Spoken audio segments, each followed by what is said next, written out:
Você falou que estava com um problema na coluna e que às vezes com o seu problema na coluna você tinha uma escoliose, né? Escoliose é um tema que nem sempre a galera conhece, né? Que o pessoal nem sabe direito o que é, né? Você falou escoliose por quê? Porque você notava essa escoliose ou você chegou a fazer exames? Eu notava uma diferença na altura dos meus ombros, e isso botava uma pressão maior no meu quadril de um lado, mudava a minha pisada, então é como se uma perna meio que flutuasse e ela girava para fora. Um pouco mais curta.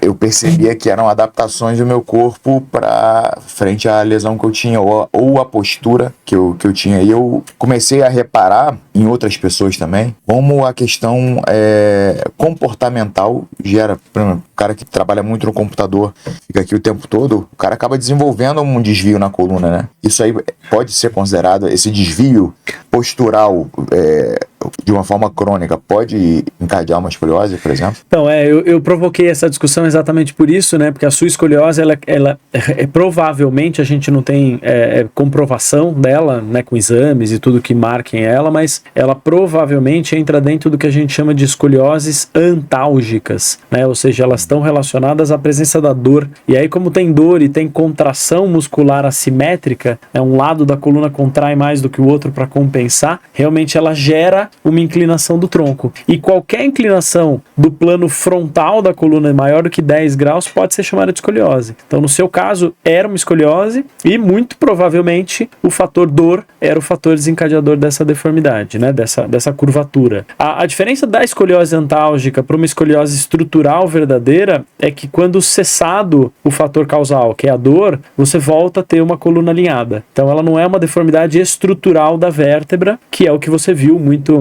claramente lá nos projetos que a gente participou, em que a vértebra da coluna, né, que deveria estar de frente, alinhada no plano sagital, ela roda sobre ela mesma, né? E aí essa rotação determina uma curva rígida, fixa, e que pode ter várias etiologias, né, várias causas diferentes para acontecer, mas que são deformidades que não se corrigem se você, por exemplo, tirar a dor, né? Você precisa ir lá e derrodar essa coluna para a posição original dela para conseguir realinhar esse tronco. Lembra que nós, como seres humanos, a gente é bípede, né? Então a gente desafia uma força constante da gravidade o tempo inteiro, né? É como se a gravidade estivesse agindo contra a nossa escolha biológica, que é ficar em duas patas, tentando empurrar a gente para o chão de volta, né? Então a gente, como ser humano, a gente precisa ter alinhamento para se manter equilibrado, né? A gente só coloca, por exemplo, esse livro em pé se ele estiver equilibrado. A coluna é igual, né? Olhando a coluna de frente, ela tem que ser totalmente reta. Olhando a coluna de lado, ela tem que ter curvas, porque a pelve é inclinada. E a escoliose faz exatamente isso. Ela roda essa coluna, fazendo às vezes com que as curvas de um plano piorem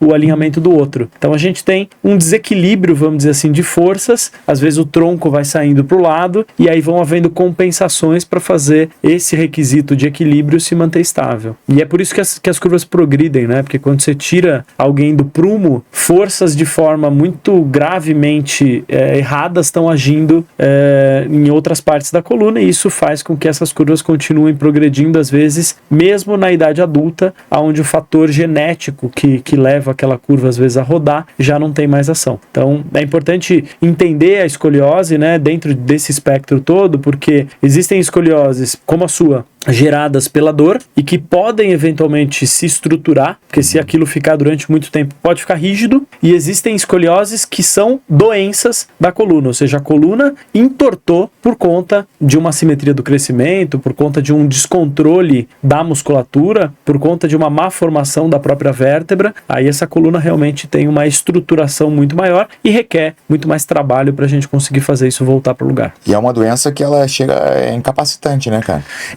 Para as curvas muito graves pode ser fatal, né? Porque a gente, por exemplo, deformidades torácicas muito graves, elas vão levar a um aumento da função do coração, né? Porque o coração tem que bombear com muito mais força para mandar sangue pro pulmão, que está colapsado. E aí, como aquele pulmão está colapsado, ele tem uma resistência muito maior. Então, um pulmão colapsado não permite respirar direito, porque o ar não consegue entrar e encher aquele pulmão. Um tecido pulmonar muito apertado dilatado, ele aumenta muito a resistência que o coração tem que fazer para mandar sangue para ele. E aí o coração vai dilatando.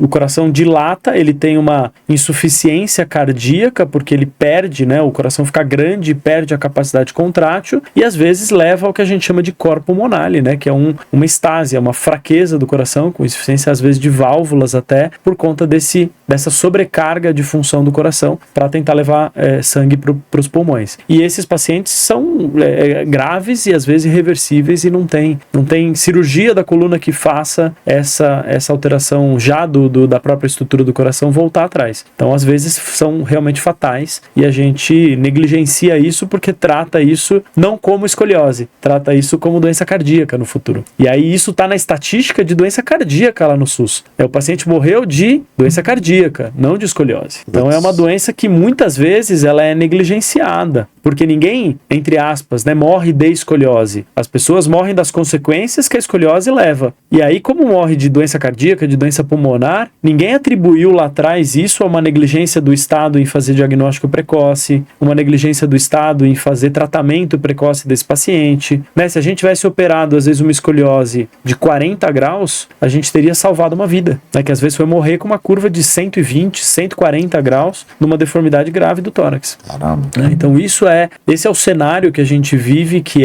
pra gente como especialista, a gente entende isso e tenta lutar contra isso, mas que às vezes pro setor público não fica claro, e às vezes nem pro próprio paciente fica claro que a progressão daquela doença de forma indiscriminada pode chegar em algumas situações a quadros fatais. Por isso a importância da conscientização, né? Exatamente.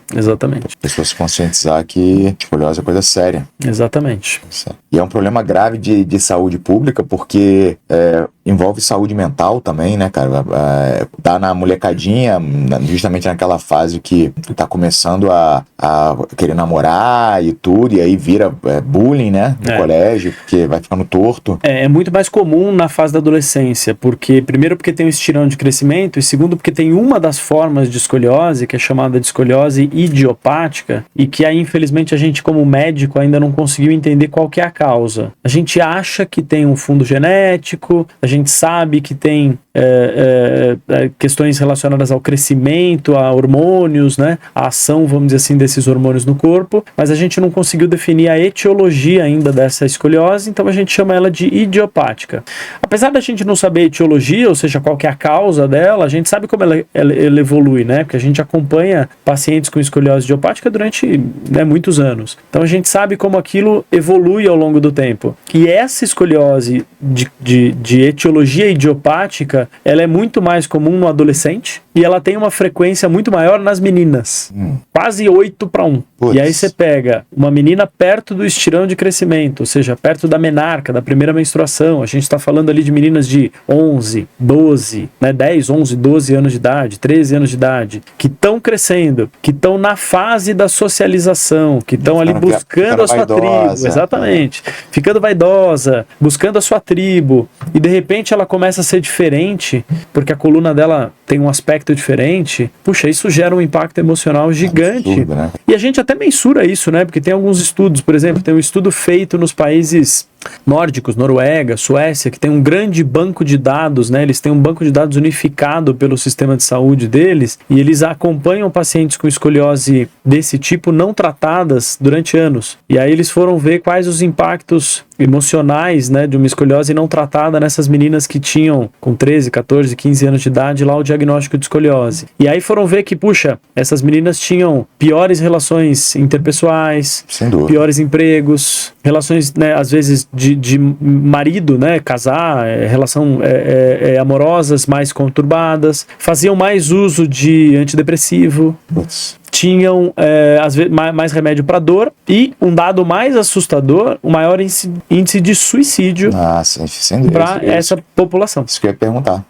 O desfecho final é exatamente esse, né? Você lida com a autoimagem, o problema da imagem, você lida com dor, você lida com muita coisa junto, né? Exatamente. Muita coisa junto. Então eu ia te perguntar justamente isso. Existem estudos que falam sobre isso, e a gente assim entende que não é uma cirurgia feita pela questão estética, ela tem realmente uma progressão que leva essas crianças, né, que viram adultos depois, a progredir essas curvas mesmo na idade adulta. Quando são curvas graves, né, a gente não está falando de uma curva de 10 graus, eu estou falando de curvas de 40, 50 graus para cima, elas continuam progredindo, né? Mesmo que o esqueleto já esteja maduro, a ação da gravidade, como eu falei, continua progredindo aquela curva para graus mais avançados. E esse estigma, não só físico, né, a dor e toda a compensação, mas esse estigma emocional vai levar um impacto muito grande na vida desses adultos. Então, apesar de não ser uma cirurgia que a gente faz pela questão estética, é uma cirurgia em que sim, abordar na hora certa, para controlar aquele dano no melhor momento, para que o futuro dessa pessoa seja o melhor possível, é super importante. E aí, assim, como sistema público, eu acho que a gente faz um mau trabalho. Né, existem exceções, claro, mas a morosidade no tratamento desses pacientes é grande, e se a gente botar isso na ponta do lápis, talvez o custo que a gente tem para tratar casos negligenciados, sequelas, né, pacientes que já têm aí 10 anos de espera numa fila, ele é muito maior do que o custo que você teria para tratar um caso na hora certa, no lugar certo, né, com tudo certinho e com muito menos impacto emocional e dor na vida dessas pessoas para o futuro. Falando ainda na importância da prevenção, no sentido de prevenir que ela chegue num estágio de curvatura que seja necessária uma intervenção cirúrgica de maior porte, entram aí, acredito eu, outros dois profissionais que são fundamentais, fisioterapeuta e profissional de educação física, né?